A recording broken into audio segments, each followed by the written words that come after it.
everybody wants to be in control. Don't you want to be in control? Yes? No?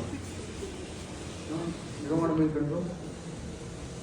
Everybody. We also as a company wants to be in control. Your principal as a head of the institute wants to be in control. Management wants to be in control. Your parents want to be in control of you. You all want to be in control of your husband tomorrow.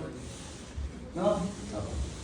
Anyway, so basically everybody somehow wants to be in control. And in engineering, if you want to be in control, first thing you have to do is measure. Because without measurement, there is no control. But the thing is, why do you want to be in control? Why? So that you can predict. So basically, if you are able to predict something, you're safe. Whole astrology was a fake industry. Numerology is a fake industry. Correct? Today, there's still prediction matters, but the industry has changed. It is statistical analysis. Because statistical analysis says, given all the probabilities, I think I'll be able to predict something which can probably happen with a certain level of confidence. If you're able to do that, if it says, look, I'll not be able to tell you 100% what's going to happen, but I'll say A can happen with the confidence of 70%, B can happen with the confidence of 80%, you choose. For that, you give me data. That's how statistical analysis came up. Much long before machine learning and AI and agents came, what came? Statistical analysis. Statistically analyzing a lot of data. Why? Because you want to be able to predict. Why do you want to predict?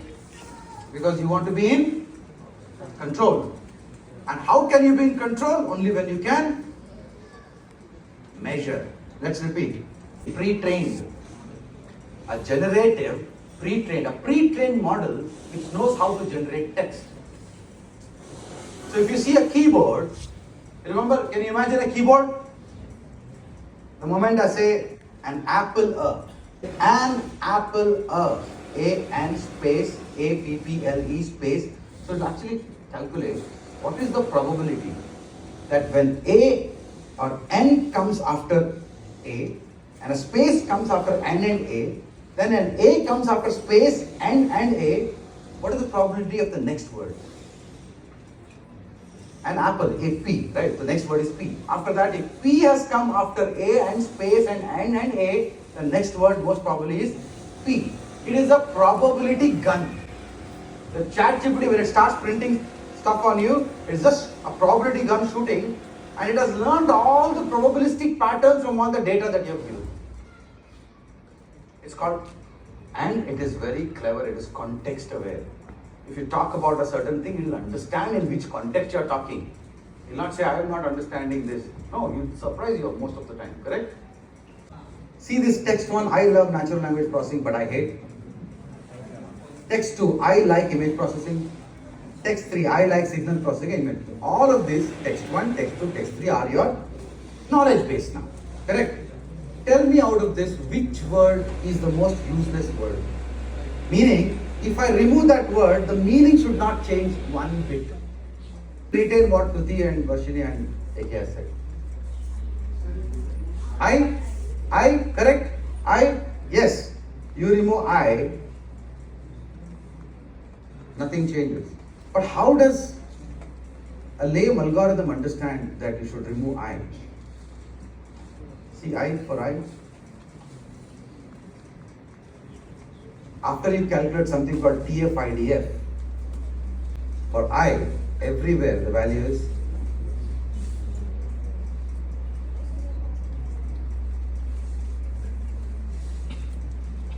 this is what real measurement is.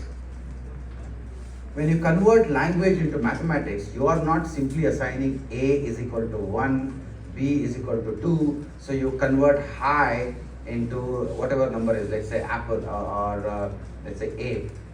So A is 1, P is A, B, C, D, E, F, G, something. So I'll put 13 and A is 6. So 1136 is not A. Don't. How do you handle incorrect information in these slides? If there's any incorrect information. Good question. Clap for it. He's asking something about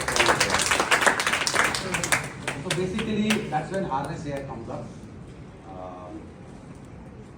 When the information is wrong, we actually log it and we actually see the sequence of what is the prompt I gave, sequence of prompts which led to the wrong answer. And next time, when we understand the pattern, that look, every time you go from here to here to here to here, it always fails. Then we build a guardrail around it that it should never actually go in this way, and if it happens, we'll actually prompt the user not to go like that. So we can't, it will fail. Right? Even ChatGPT sometimes will end up giving you wrong answers. That doesn't mean that you'll stop using ChatGPT, right? Because at least 90% is giving you right. That doesn't mean that our business is at risk because just because it goes into a connection failed error. But we just say retry again and go back, remember the memory and get back to the answer again. So it remembers, it holds the state and gets back. That's how we solve it. Thanks for the questions. Thanks. If I'm a beginner and if I have to build the same thing from scratch without knowing any knowledge, if I have a very limited knowledge, how long will it take for me to build from whatever you're building? Like for a student. Slide with AI.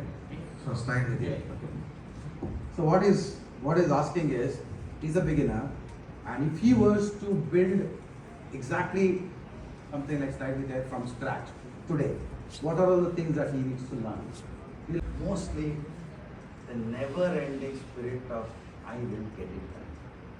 You need to have compassion. You built it for what? Not, you could have built anything. You built it because I had the compassion, or we had the compassion for students.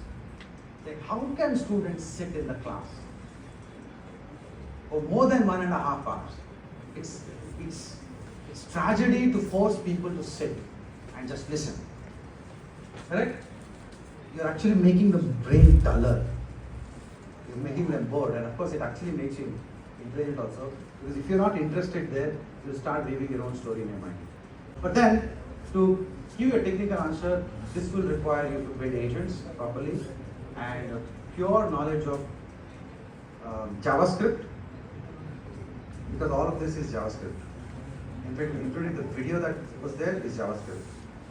And you should have the knowledge of holding all this context in one place. It needs patience. So it's difficult, correct? Because you are trying to perfect a system. I'm trying to address everybody's angle. It takes time. But patience is what is required. How do you get that patience? Compassion. Compassion means somebody should appreciate it. Somebody's time should be saved. Compassion for professors, because they have to take care of your admissions, take care of research, take care of writing research papers, and take care of teaching. Compassion for your teachers. Compassion for students, because they have to listen to boring lectures. Compassion for management, because they have no idea which class is going how. Certificates. It usually happens that we have a lot of workshops that we take upon, and we have a lot of certificates, around more than 150 or sometimes. This agent, if we are going to fill up few information about what template we are choosing and what's the number of students we just provided, it happens in minutes. And I just showcase you how it has been stored. Next time. Okay, so again, how was the total experience? So it was awesome. So I'm someone who loves to listen to people who are, very much into tech and who have a very good language hold. And you guys had both of them, so I really enjoyed that. What would you rate how Pallavi was? She was very good. The problem is I was cracking jokes in between, so I'm so sorry for that. But overall, the experience was totally amazing. So, what do you think about automation? Do you think you'll pick it up? For sure, sir, because I genuinely think that I am very weak at this subject in general.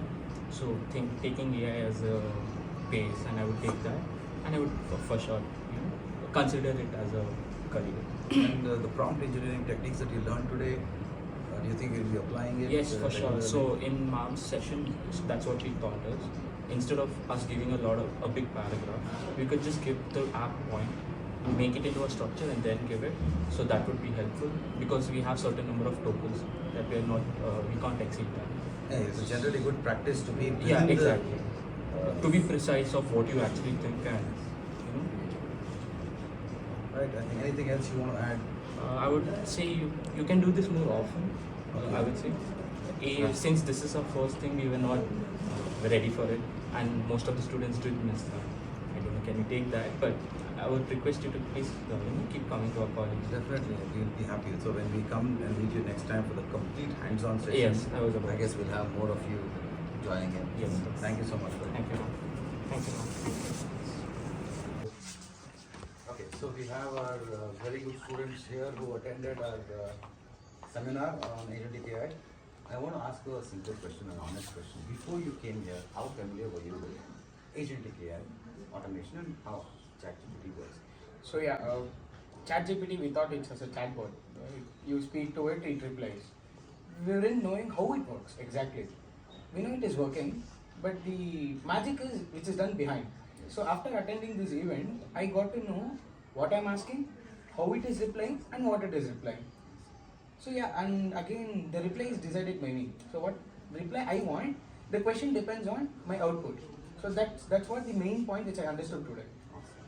What would you like to do? We understood how we can prompt like the structure and everything. Before we were casually asking it how we want, but today we got to know if this is the output we want, how we have to give input. So that is what it was very helpful. It's a very interesting point you said, because now it brings the responsibility back to the user, because you should know what you want. Right? If you know what you want, LLM will help. If you don't know what you want, you can ask, what should I want? Right? Given the scenario, what do you think I should do? So it's a conversational baby that it's going to do. Anything you want to add? Yeah, we got to know about the steps, like the 4 to 5 steps, what we can add to get the desired output and precise output basically. And mainly how to take control of how to handle. So do you guys want to tell me the final statement that we discussed? If you want to be able to predict, you should be able to Control. If you want to be able to control, you should have Measure. And if you want to be able to measure, you should have the. Yes. Thank you so much.